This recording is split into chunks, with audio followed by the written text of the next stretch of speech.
If you've ever come across an old photo like this and wondered who those people are or whatever happened to them, then stick around, because that's exactly what I'm going to be doing with this picture from this family from about 1906. And I'm going to be cleaning it up as we go along because I love a good photo restoration.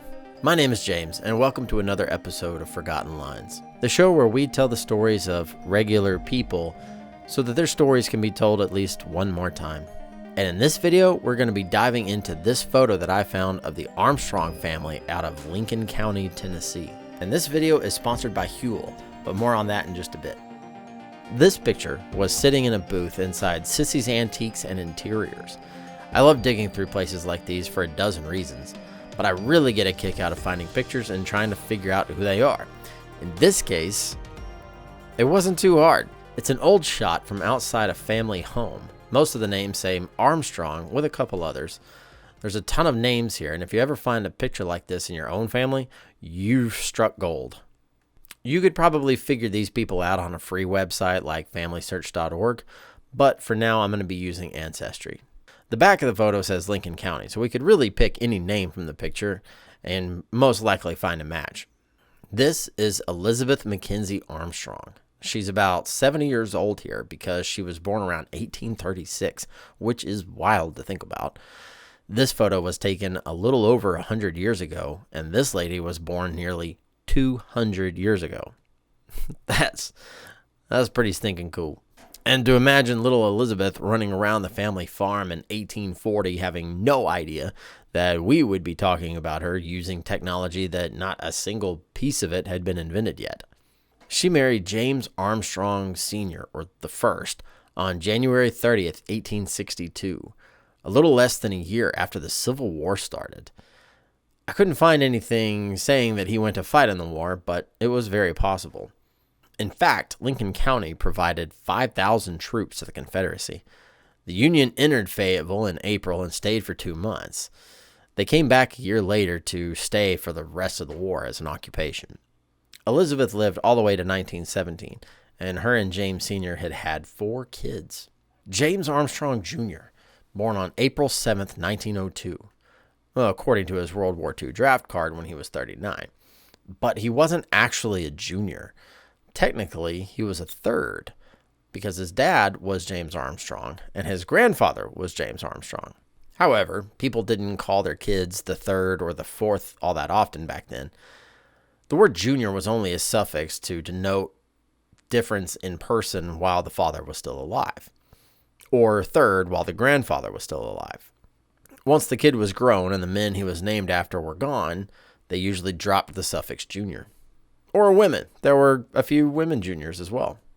And as you can see in James Armstrong III's obituary, there's no mention of a junior or third anywhere. My point is if you come across something like this in your own research, don't get hung up on the junior or the third thing. It can throw you off. If that word is missing from a document, it doesn't necessarily mean you're looking at the wrong person. James married Miss Elsie Swing on December 8th, 1928. They had 4 daughters. James died in 1972 and is buried at Woodlawn Memorial Funeral Home in Nashville. One of our other videos showed how it's possible to locate people buried in massive city cemeteries when there's no photo on Find a Grave, which is the case for James. No photo. So I reached out to my friend Michelle at Woodlawn Funeral Home, and she was able to go out to his site for us and send me a picture of his stone. Now I can upload it to Find a Grave, and any of his descendants can see it. So shout out to Michelle, and a huge thank you for doing that. If you like this video so far and want to see more like it, be sure to like and subscribe. The YouTube algorithm also likes it when people watch all the way to the end and give it a hype. Also, please let me know in the comments if you like the photo restoration. I might do more of them in the future. I do a lot, and I stay busy. In fact, I get asked all the time how I'm able to juggle having a full-time management job, a wife, 3 kids, and I've been spending the last 4 years prepping land to build a house. And not to mention all of the research, writing, and editing for this channel. I'm always into something, and when I'm in the zone, I need fuel, and I need it quick. And that's why I love Huel. One shake, and I'm good. If I miss breakfast, I grab a Huel. And if I know I'm going to be editing on my lunch break at work, I've got a Huel Black Edition ready to drink, chocolate peanut butter ready to go. Or if I'm going to be out in the woods all day cutting down trees, I'll have a Huel Black Powder Edition. Strawberry. And let's be honest, if you're a genealogist, then you already know what I'm talking about. You've spent hours down a family rabbit hole and you missed a meal. More than once. And that's why I recommend Huel. And my personal choice is the Black Edition powder. It comes in several different flavors. 2 scoops, add water, shake it up, and you're done. With 400 calories and 40 grams of protein and all the macros a growing boy could want, it's kind of hard to believe it's only $2.65 per meal. Check out Huel in the description and pinned comment down below and use promo code Forgotten Lines. New customers receive 15% off their first order over $50. J.H. Armstrong is James Henry Armstrong, born about 1874. And like the rest of his family, he was a farmer his entire life. He's about 32 here, and I couldn't find any military records other than his World War I draft card, where he was 44 at the time. But unfortunately, James committed suicide on March 2nd, 1953 by a self-inflicted pistol wound. His son Bryant served as the informant. He was 79 years old. Mrs. J.H. Armstrong is actually Sarah Canny Pitts Armstrong. She married James II on July 8th, 1900. Their boys, James III and Bryant, were their kids. She had a daughter named Fanny Elizabeth, but she either wasn't born yet or isn't pictured because she was born in 1906. Sarah was a homemaker and took care of the kids. She came down with the flu and died in 1932. She was only 52. So that means James's wife died in the early years of the Great Depression. In 1940, he has their daughter Fanny living with him with her daughter Anne. Fanny is listed as widow because her husband died the year before from tuberculosis.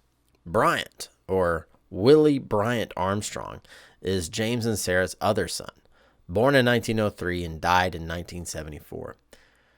Here's a fun little article that I found from December 11th, 1906, when he was 3 and his brother was 4. Dear Santa Claus, please bring us a little wagon, some candy, some oranges, banners, an ABC book, a ball, and some Roman candles. Many thanks, Jim and Bryant Armstrong. This is the kind of stuff that my kids would ask for at that age. It's kind of wild to see that not much has changed in over 100 years. But Bryant married Bernice Crane Armstrong on November 26, 1932, in Lincoln County also, only 1 month before his mom passed away. Together, they had 1 son. He was a farmer his whole life until he passed away at 71 years old. Virgie Pitts Moore was Sarah Armstrong's little sister. She was born as Matilda Virginia Pitts in 1883 and married local farmer Oliver Lee Moore around 1907 and 1908. I didn't find a marriage certificate, so how do I know that? Well, if you look on the 1910 census, it has a box for number of years at present marriage, and for them it says 2. Since this census was enumerated on April 30th, it could mean they hadn't had their 3-year anniversary yet that year. A few years later, sometime in the 1920s, Virgie and Oliver moved to Huntsville with their 4 kids. Virgie's husband began working as a carpenter while she stayed home with the kids. They were renting their house for a whopping $25 a month. And according to an inflation calculator, that is about $485 in 2026 money. Still pretty low compared to rent these days. They might have had to move down to Huntsville, having something to do with the Depression ramping up and jobs becoming scarce and scattered. Fayetteville, Tennessee to Huntsville, Alabama is only about 30 miles, so it's not that far. Lots of opportunities down there, I imagine, a lot more than Fayetteville had. Oliver is still living in Huntsville in 1950, but is listed as a widow because Virgie died less than a month before the census was taken. Oliver died 14 years later in 1964. The 2 of them are buried together at Maple Hill Cemetery in Huntsville. Ida Stone, James Armstrong II's older sister, born Ida Lena Armstrong in 1865, roughly 2 months after the Civil War ended. She married Mr. Walter Stone in 1884, and they had 3 kids together, John, Eugene, and Lena, who isn't pictured. In 1910, she and her mom are living in her son John's house right next door to her brother James. Here's a fun little tidbit about that census. James is the enumerator. So whatever this census says about himself and his family, it's probably pretty accurate.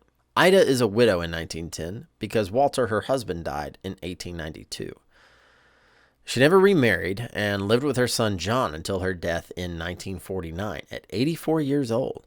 So she lived 57 years as a widow. John Landis Stone was born in 1890 to Ida and Walter.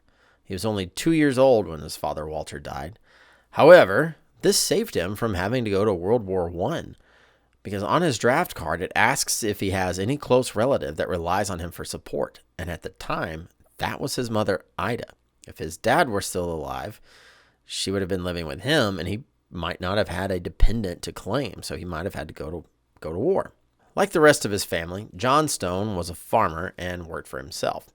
He married Victoria Trigg on July 11th, 1918, and it kind of looks like they eloped or something, because this news article I found says, "A marriage which came as a surprise to many friends."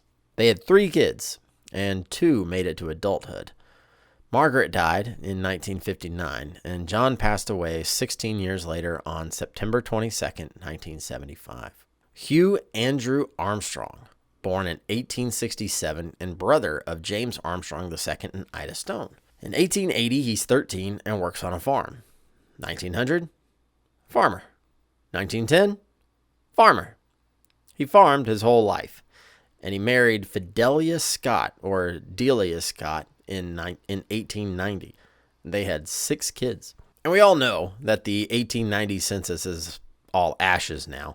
So this is another little way you can track down your ancestors' whereabouts around that time. There's a few documents that you can use, and one of them is a voter's registration. This one happens to be in 1891, putting him in the same civil district that the family hovered around their whole lives. But unfortunately, his wife Delia passed away at only 43 years old in 1916 from exophthalmic goiter, otherwise known as Graves' disease. And he never remarried and died in 1934. Jackson Armstrong, or Jack Armstrong, is a cousin to James, Ida, and Andy, and appears next to Ida Stone in the 1900 census. He was born in 1872 and died in 1909 from consumption, or tuberculosis, which was only about 3 years after this picture was taken. He doesn't appear to be a first cousin, but maybe a second cousin. We start going back earlier than 1850, and it starts taking a little bit more time to figure things out with certainty, because the 1850 census was the first one to have the names of the actual household members. Before that, it was just head of household plus number of how many people were in there. So tracking down immediate relatives before then requires more land records and deeds and articles and probates and all that kind of stuff. So it takes a little more time to get details before 1850. Gene Stone, standing over to the right, is, of course, John Stone's brother. Ida is his mom, and Gene, or Andrew Eugene, was born in 1887. And if you don't remember already, his father was Walter, who died in 1892. Gene moved out of the Belleville, Fayetteville, Petersburg area and married a lady named Catherine Bell in 1906. He also got an exemption from going to World War I for having a wife and small child as dependents. In 1920, his wife shows up on the census with their 12-year-old son, Harry. Gene is a stockkeeper at a cement plant in South Pittsburgh, Tennessee. His wife, Katie's family, is living with them as well.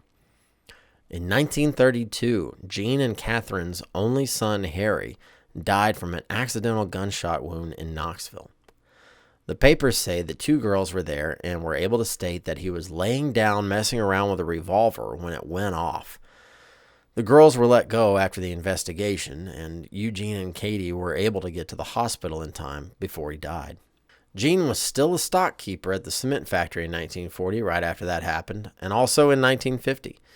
Then in 1956, after 50 years of marriage, Gene's wife Katie died.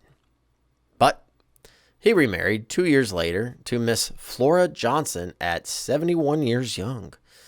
Here she is in 1950 again, living next door to Eugene and Katie. So she was their next door neighbor, and she was a 42-year-old librarian who had never married. But Gene Stone died a few years later in 1962, leaving no children. And in case you're curious, Flora never remarried, and she died in the 90s. Well, there you have it. The Armstrong family. I think I covered everyone in the picture. Hope I didn't miss anybody. And I'm glad you stuck around and checked it out because I had a fun time telling this story. It's rare to find a picture so well labeled. And like I said, if you find one in your own family, you have struck gold. And I always advise, if you find a picture like this in your family and you happen to have someone who might know who everyone is, do not wait to get the names and label it. Do it as quickly as you can because you just don't know what's going to happen tomorrow.